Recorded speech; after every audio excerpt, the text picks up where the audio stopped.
1206. On the windswept steppe of Central Asia, under a vault of endless sky, a council of tribal leaders gathers on the banks of the Onan River.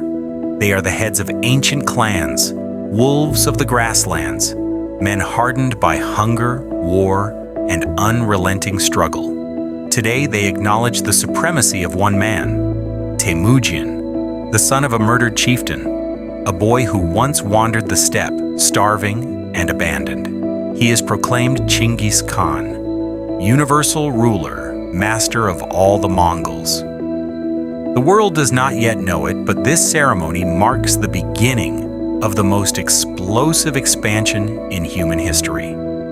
Within a generation, Mongol horsemen will roar across the continents like a storm. Cities will burn, civilizations will collapse, and kingdoms that seemed eternal will crumble into ash. The Mongols are coming, and nothing will be the same. Part 9: The Rise of the Khan. The steppe is a harsh school. Its pupils learn early: survive or die. Temujin's early life is shaped by betrayal. His father, poisoned by enemies, leaves behind no united family or loyal followers. Temujin and his mother are cast out by their own clan. They eat roots and berries. They hunt mice. They scavenge. They endure. But hardship molds him. It instills a burning determination and a ruthless clarity. Through cautious alliances, a gift for reading people, and an uncanny instinct for war, Temujin rises. He defeats old rivals, crushes tribes who defy him, and integrates others through diplomacy, marriage, or oath. His reforms are revolutionary. Merit over birth. Nobility is earned on the battlefield, not inherited. Discipline over plunder. Loot is recorded and distributed fairly, eliminating the squabbling that destroys steppe armies. Unity over clan loyalty. Warriors are reorganized into units of 10, 100, 1,000, mixing clans so old blood feuds dissolve. Law over vengeance. The Yasa, the Great Mongol Code, centralizes authority and enforces order across the realm. Under Genghis, the Mongols are no longer a cluster of warring tribes. They are a war machine. And once the tribes are united, the Khan's gaze turns outward. The world beyond the steppe is ripe for conquest. Part 2. The Jin Empire. The first fall to the south lies the wealthy Jin dynasty, rulers of northern China. Its cities are vast, its resources immense, its culture sophisticated. But its rulers see the steppe nomads as barbarians. They do not fear the Mongols. They should. In 1211, Genghis Khan leads a massive invasion, perhaps 100,000 riders, into Jin territory. The Mongols fight like nothing the Chinese generals expect. They flow around static armies. They live off their herds. They strike with terrifying speed. But it is not only mobility that makes them deadly. Genghis Khan has been gathering expertise for years. Chinese engineers skilled at siege warfare, Uyghur administrators who can manage agriculture and towns, Persian craftsmen who build catapults and ballistae. The Jin walls are high, but Mongol ingenuity is higher. The siege of Zhandu, the Jin capital, becomes legendary. The Mongols use massive stone throwers, tunnels, fire bombs. They cut off supplies and poison wells. They unleash psychological terror, captives used as human shields, civilians driven before the army to fill moats, messengers promising mercy if the city submits, annihilation if it resists. The city falls. The Mongols sack every ward, burn temples, topple palaces. A once mighty dynasty is reduced to a vassal, then slowly extinguished. The steppe riders now possess the riches of northern China. Their appetite grows. The Khan turns west. Part 3. The Khwarezm Disaster. In 1218, Genghis Khan sends a caravan of merchants to the Khwarezmian Empire, a sprawling Muslim realm stretching from Iran to Central Asia. The Khan wants trade and diplomacy, but the governor of Otrar accuses the merchants of spying and executes them. When Chinggis demands punishment, the Khwarezm Shah, Ala ad-Din Muhammad, responds by killing the Mongol envoys. It is a grave mistake. Genghis Khan does not forgive insults. In 1219, he unleashes the full might of his empire. 4 Mongol armies converge on Khwarezm like talons of a hunting eagle. The Shah never recovers from the first blow. The Mongols conduct brilliant feigned retreats, encircling armies, and cutting down soldiers by the tens of thousands. Their mobility is unmatched. Their intelligence network is extraordinary. They know every weakness of the Khwarezmian defenses. Bukhara falls first. The Khan enters the city mosque and proclaims, "If you had not committed great sins, God would not have sent a punishment like me upon you." His words echo through history. Samarkand follows. Tens of thousands are slaughtered. Survivors are enslaved or deported. Then comes Urgench, one of the richest cities in the world. Its walls are strong, its defenders desperate. But the Mongols are methodical. They divert rivers, they undermine foundations, they kill relentlessly. When the city falls, the destruction is total. Chroniclers claim hundreds of thousands perish. Numbers surely inflated, but the horror undeniably real. The Shah flees, pursued across deserts and mountains until he dies alone on an island in the Caspian Sea, hungry, terrified, and utterly defeated. The Mongols do not stop. Part 4. Into the West. The Great Scouting Invasion. With Khwarezm crushed, Chinggis sends a reconnaissance force westward. 20,000 to 30,000 men under Jebei and Subutai, 2 of the greatest generals in history.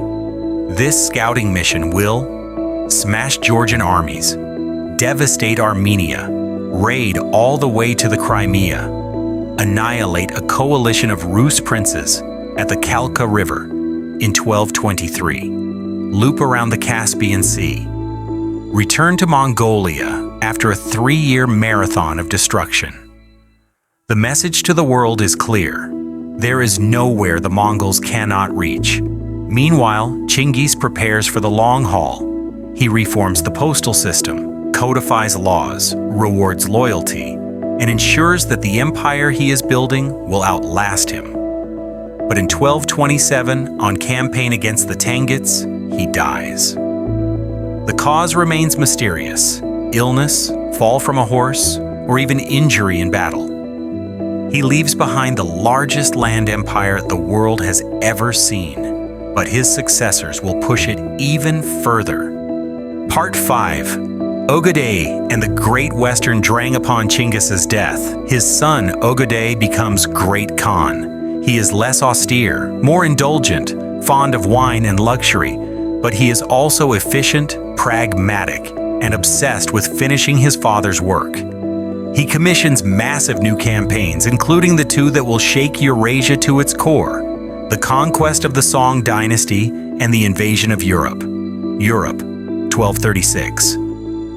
Under Prince Batu and the incomparable general Subutai, the Mongol horde descends on the Volga River, where the Volga Bulgars resist fiercely and are obliterated. Then come the Russian principalities: Ryazan, Vladimir, Suzdal, Moscow, Kiev. Cities fall in flames, one after another. Chroniclers describe the Mongols as an unstoppable tempest. They came, God alone knows whence, falling upon us like a thunderbolt. The Rus armies are fragmented, feuding, unable to unite. The Mongols exploit this ruthlessly, isolating and destroying them. Kiev, the jewel of the East, falls in 1240. Its monasteries burn. Its population is butchered or enslaved. But Europe's nightmare is only beginning. Part 6. The invasion of Central and Eastern Europe. In 1241, the Mongols split into multiple armies, and surge into Poland, Hungary, and Transylvania. Their advance is like a military symphony, coordinated, precise, devastating. Legnica, April 1241. A coalition of German, Polish, and monastic knights meets a Mongol detachment. The Europeans fight bravely, but the Mongols use retreat feints, smoke screens, and multi-angled archery. They win decisively. Duke Henry II of Silesia is killed. His severed head is displayed as a warning. Mohi, April 1241. The main Mongol army crosses the Sajo River using ingenious bridge building and coordinated night attacks. King Bela IV's Hungarian forces are crushed. Tens of thousands die. The Mongols roam the Hungarian plain freely, burning villages, exterminating towns, and driving refugees into the mountains. Austria and the Holy Roman Empire brace for annihilation. Pope Gregory IX orders mass prayers. European kings panic. Their armies are scattered, their fortresses inadequate. Europe is saved not by arms, but by luck. Part 7th, The Death of the Khan. In December 1241, Ogadei dies suddenly in Karakorum. According to steppe tradition, all princes must return home to elect the next great Khan. The Mongol advance halts. Europe breathes a sigh of relief, but the reprieve is temporary. The chain of succession becomes a web of rivalries. Batu and his descendants in the west, the Ogadeids at the imperial center, the Chaghatides in Central Asia, the Toluid branch soon to dominate. Out of these struggles emerges the most formidable of Chinggis' grandsons, Mungka Khan, a brilliant administrator and a fierce warrior. He revives the empire's momentum. He targets two colossal civilizations, the Abbasid Caliphate, the Song dynasty of southern China, Part 8, the sack of Baghdad in 1258. Hulegu, Munka's brother, marches on Baghdad, capital of the Islamic world. Baghdad is one of the great cities of human history, a center of science, art, poetry, mathematics, philosophy, the heart of the Abbasid Caliphate, a civilization a half millennium old. But its defenses are outdated, its politics corrupt, its leadership arrogant. When the Mongols demand surrender, the Caliph refuses. He believes the city is protected by God. He is wrong. The Mongols encircle Baghdad with siege engines. For days, they hammer its walls. When they breach them, catastrophe follows. The city is sacked, libraries burned, scholars killed, palaces destroyed. Chroniclers claim the Tigris ran black with ink from shattered manuscripts and red with blood from the slain. The Abbasid Caliph is rolled in a carpet and trampled by horses so that no noble blood touches Mongol steel. The Islamic Golden Age ends in fire.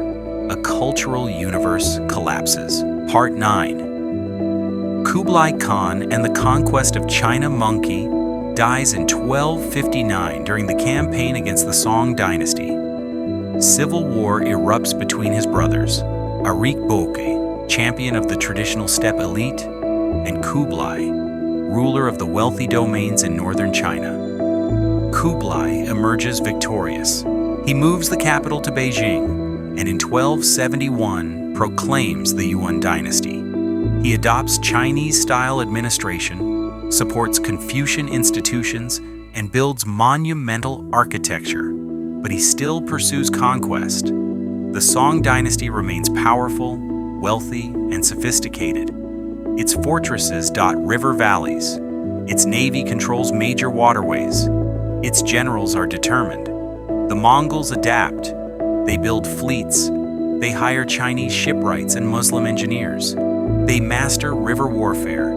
They fight through jungles, swamps, and fortified mountain passes. The war lasts decades. In 1276, Hangzhou, one of the richest cities in the world, surrenders. In 1279, at the naval battle of Yamen, the last Song forces are annihilated. The child emperor is carried into the sea by his loyal minister to avoid capture. China, the most populous and advanced civilization of the medieval world, falls under Mongol rule. Never again will one conqueror rule all of China and all of the steppe. Part X. The empire fractures. At its height, the Mongol Empire stretches from Korea to Hungary, Siberia, to the Persian Gulf.